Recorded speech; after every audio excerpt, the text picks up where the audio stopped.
మంచిది ప్రియులరా, చదవబడినటువంటి వాక్య భాగములో యెషయా ప్రవక్త ద్వారా దేవుడు ఇజ్రాయేల్ ప్రజలతో మాట్లాడుతూ ఉన్నాడు. ఏమని మాట్లాడుతున్నాడు? మీ తండ్రి అయిన అబ్రహాము సంగతి ఆలోచించుడి, మిమ్మును కనిన శారాను ఆలోచించుడి. అతడు ఒంటరి అయి ఉండగా నేను అతనిని పిలిచి తిని, అతనిని ఆశీర్వదించి అతనిని పెక్కుమందిగాగునట్లు చేసి తిని. అయితే ఇక్కడ రెండు విషయాలు నేను మీతో మాట్లాడాలనుకుంటున్నాను. ఎవరిని గురించి ఆలోచించమంటున్నాడు? అబ్రహాము గురించి, శారా గురించి. ఎందుకు ఆలోచించమంటున్నాడు అని అంటే, ఇతను ఎలాంటి వాడంట? అతను ఒంటరి అయి ఉండగా నేను అతనిని, చెప్పండి, ఏం చేశాడు? పిలిచాడు. పిలిచి ఏం చేశాడంట? అతనిని పెక్కుమందిగా నేను చేశాను. పెక్కుమందిగా చేశాడంట. ఎలాంటి వారిని?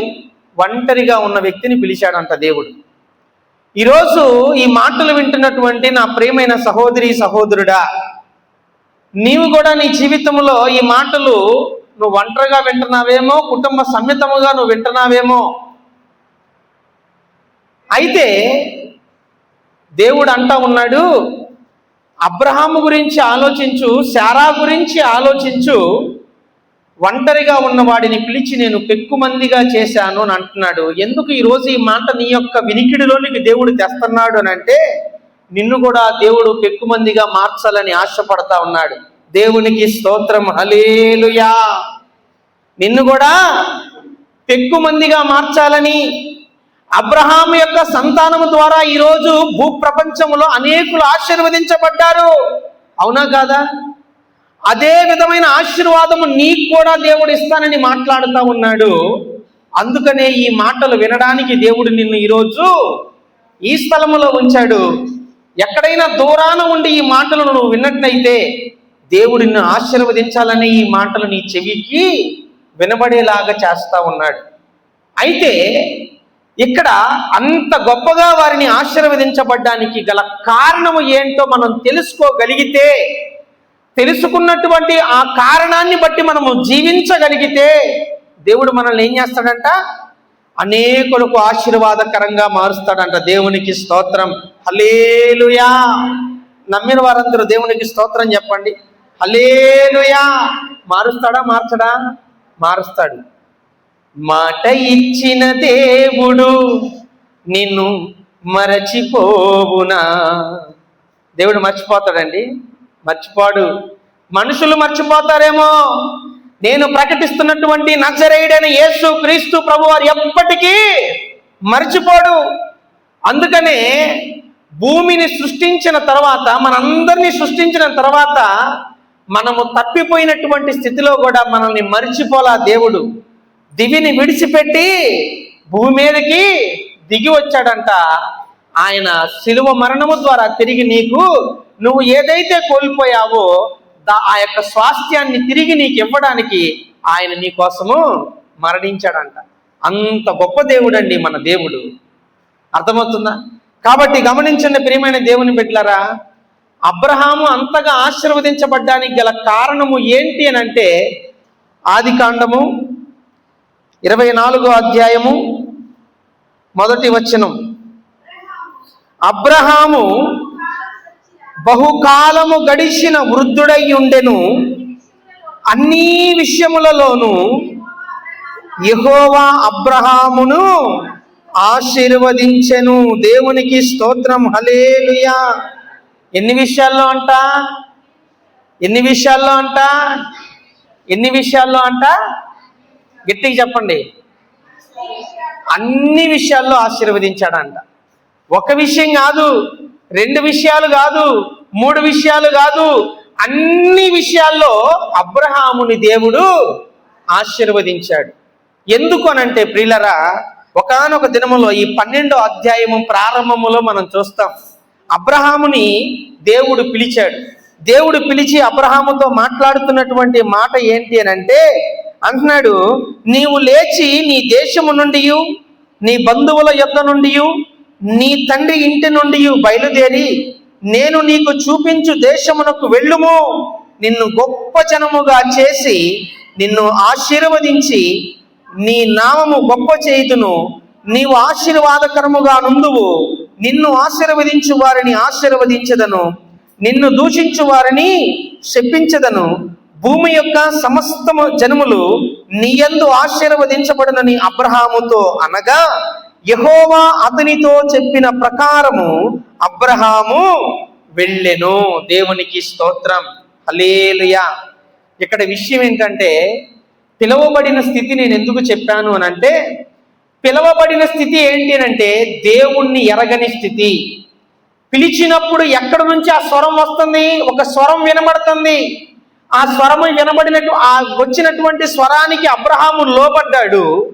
అబ్రహాము లోబడి తన తండ్రికి ఇక్కడ ఏదైతే ఒక పనిలో సహకారిగా ఉంటూ ఉన్నాడో ఆ పనిని విడిచిపెట్టాడు, తన ఇంటి వారిని విడిచిపెట్టాడు, తన బంధువుల్ని విడిచిపెట్టాడు, ఆ ప్రాంతాన్ని విడిచిపెట్టాడు. దేవుని యొక్క స్వరము అతనికి వినబడి ఏదైతే చెప్పిందో ఆ పని చేయడానికి అడుగు వేశాడండి. దేవునికి స్తోత్రం, హల్లెలూయా. అందుకని అబ్రహాము గురించి ఏమని ఉంటుందంటే, అబ్రహాము దేవుణ్ణి నమ్మెను, అది అతనికి నీతిగా ఎంచబడిను. దేవుణ్ణి నమ్మాడు, నీతిగా ఎంచబడింది. అంటే అబ్రహాము పిలువబడినటువంటి స్థితి ఏంటో తెలుసా? నిరీక్షణకు ఆధారము లేనటువంటి స్థితిలో అబ్రహాము దేవుణ్ణి నమ్మాడంట. నిరీక్షణకు ఆధారము లేని స్థితి అంటే ఏంటంటే, ఒక స్వరం వినబడింది. ఉదాహరణకి నేను అంటాను, మీ పనిపాట్లలో మీరు మునిగిపోయి ఉన్నారు. అబ్రహాములాగే మీకున్నటువంటి ఏదో ఒక వృత్తిని మీరు చేసుకుంటూ బ్రతుకుతున్నారు, జీవనాన్ని కొనసాగిస్తూ ఉన్నారు. సడన్గా మీకు ఒక ఫోన్ వచ్చింది. అర్థమైందా?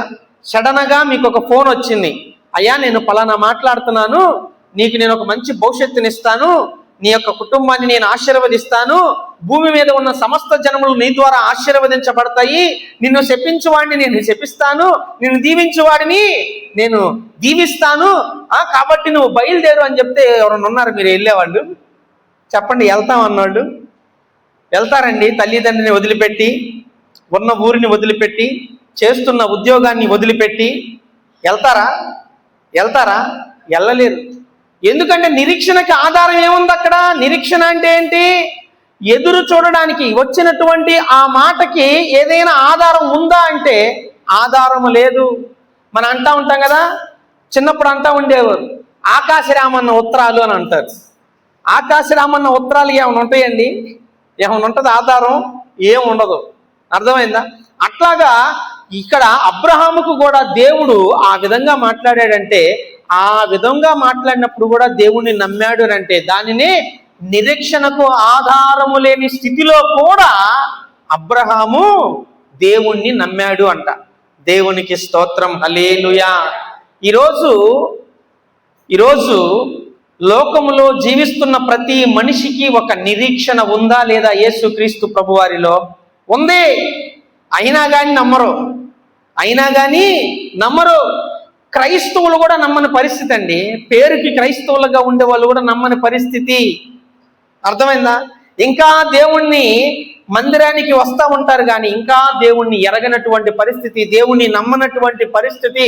అయ్యో నేను ఇది వదిలిపెట్టి వెళితే నా పరిస్థితి ఏమైపోద్దో అని చెప్పేసి వాళ్ళు సేఫ్ జోన్లో, కంఫర్ట్ జోన్లో అనుకూలమైనటువంటి జీవితాలు జీవించుకుంటూ, అరే దీనిని విడిచిపెడితే అసలు దేవుణ్ణి నమ్మితే మనకేమన్నా వచ్చిద్దా అని ఆలోచించేవాళ్ళు ఎంతమంది లేరు? కాబట్టి గమనించండి ప్రియమైన దేవుని బిడ్డలారా, ఒక్కడే ఒక కుటుంబమే, ఇద్దరు భార్యాభర్తలు, వాళ్ళిద్దరు.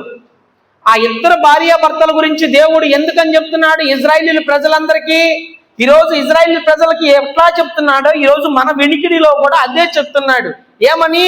అబ్రహాము గురించి, మీ తండ్రి అయిన అబ్రహాము గురించి ఆలోచించండి. శారా, మీ తల్లి అయిన శారాను గురించి ఆలోచించండి. ఒక్కల్ని ఏం చేశాడంట? ఆయన పెక్కుమందిగా మార్చాడంట. ఒంటరిగా ఉన్నవాడిని నేను పిలిచాను, పెక్కుమందిగా మార్చాను అని అంటున్నాడు. ఎందుకనంటే ఆ రోజు ఇజ్రాయేలీలందరికీ ఈ విషయం తెలుసా తెలియదా? తెలుసు. అబ్రహాము గురించి తెలుసు, వాళ్ళు ఎలా వచ్చారో కూడా తెలుసు. ఈ మాట ఎవరికైతే యెషయా ద్వారా దేవుడు మాట్లాడాడో వాళ్ళందరికీ తెలుసు అబ్రహాము పరిస్థితి ఏంటి, శారా పరిస్థితి ఏంటి అని. ఈరోజు అదే విషయం మనందరికీ కూడా తెలుసు, దానికి ఆధారాలు ఉన్నాయి.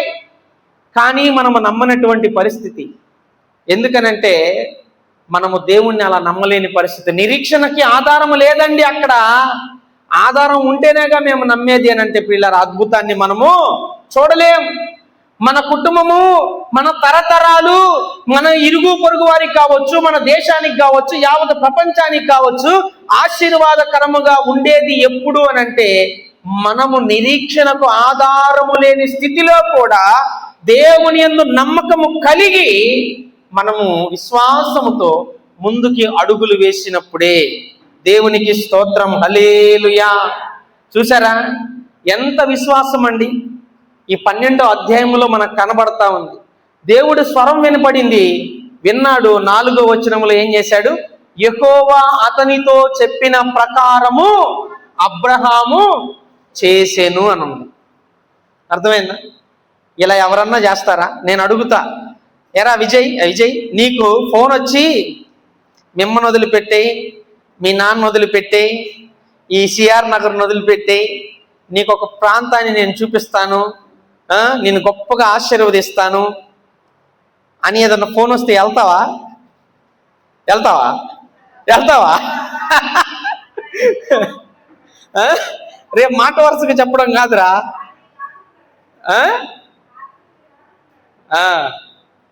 ఉండలేము, వెళ్ళలేము, ఎవరు వదిలిపెట్టి వెళ్ళడానికి ఎవరు ఇష్టపడరు. కానీ అబ్రహాం వెళ్ళాడంట. అందుకని ఆ కుటుంబం ఎలా ఆశీర్వదించబడిందంటే ఆ కుటుంబము అబ్రహాము ద్వారా ఇస్సాకు వచ్చాడు, ఇస్సాకు ద్వారా ఎవరు వచ్చారు? యాకోబు వచ్చాడు. యాకోబు ద్వారా ఏమొచ్చింది? 12 గోత్రాలు వచ్చినాయి. ఆ 12 గోత్రాలు అంతా ఏమైపోయారు? వాళ్ళంతా ఇజ్రాయిలీలుగా మార్చబడ్డారు. దేవునికి స్తోత్రం. ఈరోజు ఇజ్రాయిలీలకి ఒక దేశం ఉంది.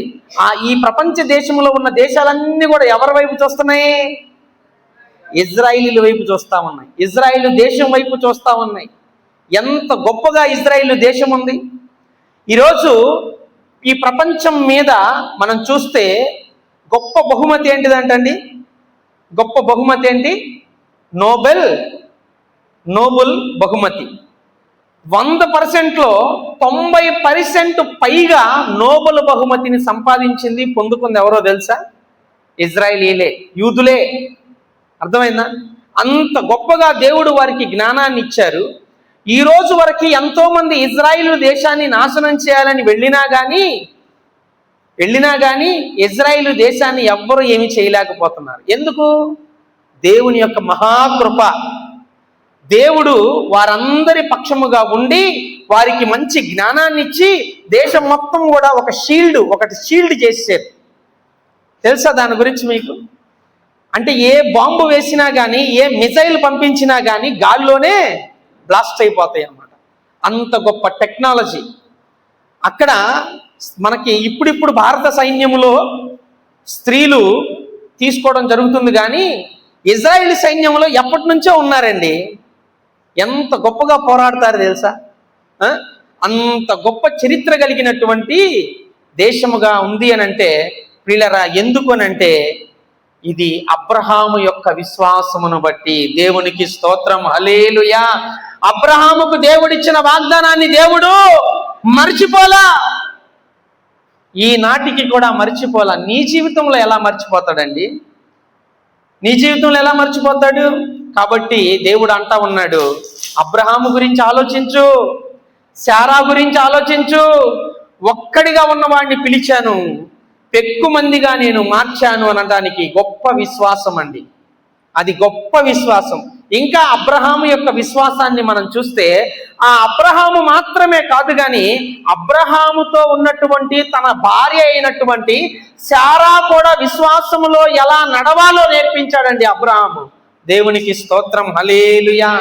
ఈరోజు ఈ మాటలు వింటున్నటువంటి నా ప్రియమైన సహోదరుడా, నీ భార్యకి నువ్వు విశ్వాసాన్ని నేర్పిస్తున్నావా లేదా? భార్యకి విశ్వాసాన్ని నేర్పిస్తున్నామా లేదా? చూడండి, భార్య విషయంలో దేవుడు అబ్రహాము ఎంత మంచి విశ్వాసము నేర్పిస్తే భార్య ఇలాంటి ఒక స్థితిని కలిగి ఉంటుందండి. చూడండి, హెబ్రీయులకు రాసిన పత్రిక 11వ అధ్యాయము 11వ వచనం.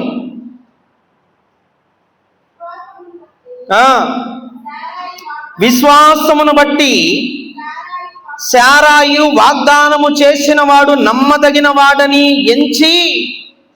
ఎంచుకొనెను గనుక తాను వయస్సు గతించినదైనను గర్భము ధరించుటకు శక్తి పొందెను. దేవునికి స్తోత్రం, హల్లెలూయా. చూసారా ఎందుకు వచ్చిందో తెలుసా ఈ విశ్వాసం ఏమకి? అక్కడ రాయబడిన మాట మొట్టమొదటిగా ఏం రాయబడింది?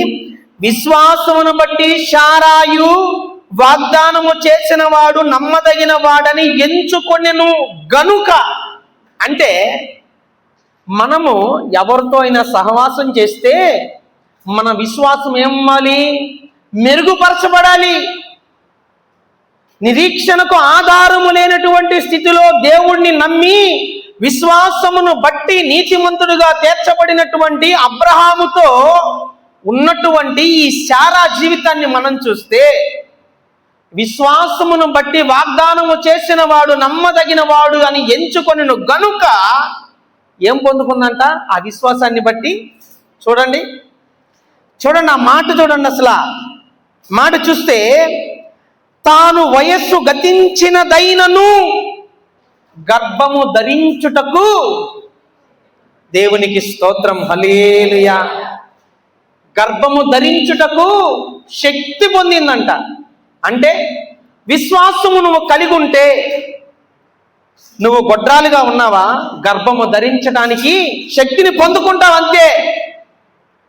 విశ్వాసము నీకుందా, నీ అప్పుల బాధ నుంచి నీకు విడుదల పొందుతుంది అంతే. విశ్వాసము నీకుందా, నీ అనారోగ్యము పరిస్థితి నుంచి దేవుడు నిన్ను స్వస్థపరుస్తాడు అంతే. కారణం ఏంటంటే విశ్వాసం. విశ్వాసం 3 అక్షరాలే, కానీ జీవితాన్ని మార్చేసిద్దండి. ఈరోజు మన జీవితాలు మనకే ఆశీర్వాదకరంగా కాకుండా ఇతరులకు కూడా ఆశీర్వాదకరంగా మన జీవితాలు ఉండాలి అని అంటే 3 అక్షరాల పదం మన జీవితంలో ఉంటే చాలు. ఏంటిది అది? విశ్వాసం.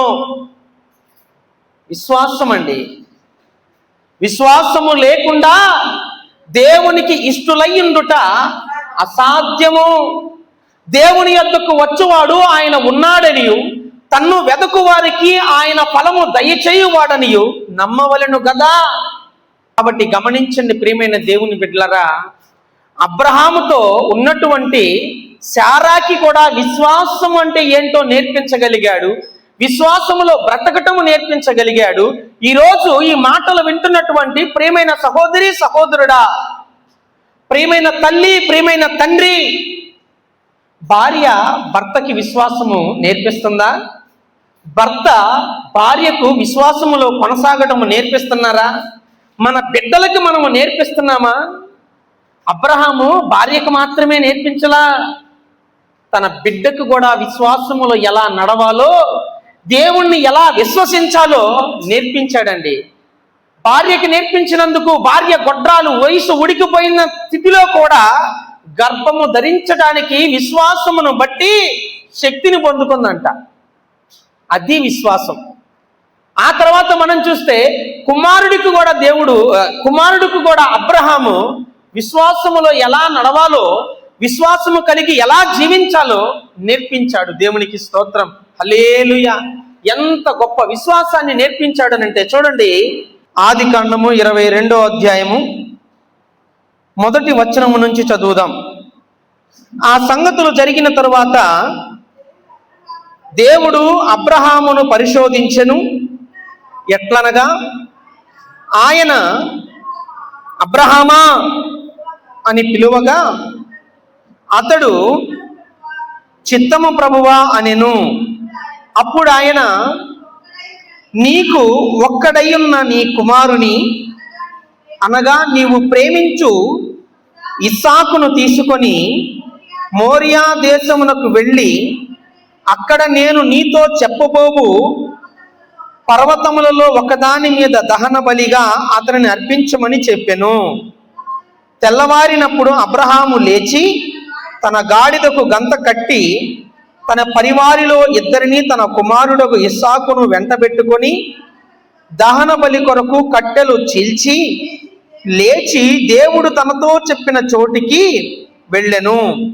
మూడవ నాడు అబ్రహాము కన్నులెత్తి దూరము నుండి ఆ చోటు చూచి తన పనివారితో, మీరు గాడిదతో ఇక్కడనే ఉండుడి, నేనును ఈ చిన్నవాడును అక్కడికి వెళ్ళి దేవునికి మొక్కి మరలా మీ యొద్దకు వచ్చదమని చెప్పి, దేవునికి స్తోత్రం, హల్లెలూయా. ఇక్కడ దాకా జరిగినటువంటి ఈ 5 వచనాల విషయంలో గొప్ప విషయం ఏంటంటే, దేవుడు అబ్రహాముని పిలుచుకున్నటువంటి సందర్భాన్ని మనం చూస్తే దాదాపుగా 70 సంవత్సరాల వయసులో అబ్రహాముని పిలిచాడు, అవునా? అయితే పిలిచి వాగ్దానం చేశాడు కదా. ఆ బిడ్డలు పుట్టడానికి ఎంతకాలం పట్టింది? 100 సంవత్సరాలు కలిగినటువంటి వయసులో ఎవరు పిల్లోడిని కన్నారు. ఇప్పుడు లేక పుట్టినోడి విషయంలో ఎలా ఉంటాడు అబ్రహాము? ఎంత సంతోషిస్తూ ఉంటాడు, ఎంత ఇష్టపడతాడు, ఎంత గుండెల మీద ఎత్తుకొని వాడిని ఆటాడించుకుంటా ఉంటాడు, ఎంత ప్రేమిస్తాడా లేదా? ప్రేమిస్తాడు కదండి.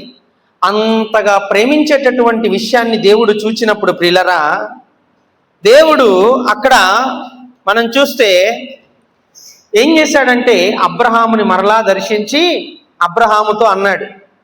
ఏమని అంటున్నాడు? నీ ఒక్కగానొక్క కుమారుణ్ణి తీసుకొని నేను నీకు చూపించబోయేటటువంటి ప్రాంతానికి వెళ్ళి అక్కడ నువ్వు నీ కుమారుని నాకు బలిగా అర్పించు అని అన్నాడు. అస్సలు ఈ మాట గనక వస్తే ఏమన్నా ఇస్తారండి? మీరు ఇస్తారా? అబ్రహాం ఏం చేశాడు తెలుసా? మారు మాట మాట్లాడలా, వెళ్ళిపోయాడు. పొద్దునే లెగిశాడు, కట్టెలు సిద్ధపరుచుకున్నాడు, 2 పనివాళ్ళని తీసుకున్నాడు, పిల్లోని తీసుకున్నాడు, వెళ్ళాడు. 3 రోజుల ప్రయాణం. ఎలా ప్రయాణం చేసి ఉంటాడండి? యాడికి పోతున్నాడు? ఏదేమన్నా ఆస్తిపాస్తుల కోసం పోతున్నాడా? బిడ్డలకి ఆస్తిపాస్తులు అంటే ఎవరండి? పిల్లలే. కోల్పోవడానికి పోతున్నాడు. పొందుకు అంటే 100 సంవత్సరాల వయసులో లేక పుట్టినటువంటి ఒక్కగానొక్క కుమారుణ్ణి మరి తీసుకొని ఎక్కడికి వెళ్తున్నాడు? బలిగా అర్పించడానికి వెళ్తా ఉన్నాడు. ఎలా ఎల్లుంటాడు ఆ 3 రోజుల ప్రయాణం? చూడండి, ఏంటి ఆ విశ్వాసం? ఇదంతా ఒక ఎత్తు అయితే ఆ 3 రోజుల దాకా ప్రయాణంకి వెళ్ళినాక దూరం నుంచి చూసి ఆ చోటుని చూసి పని వాళ్ళని అక్కడ ఆపి, అయ్యా మీరు ఇక్కడ ఉండండి, నేను ఈ చిన్నవాడు అక్కడికి వెళ్ళి దేవుణ్ణి మొక్కి మరలా మీ వద్దకు వస్తాను అని ఉందా? వచ్చేదము అని ఉందా? వచ్చేదము అని అంటే అర్థం ఏంటి? ఎంతమంది వెళ్తున్నారు ఇప్పుడు పైకి?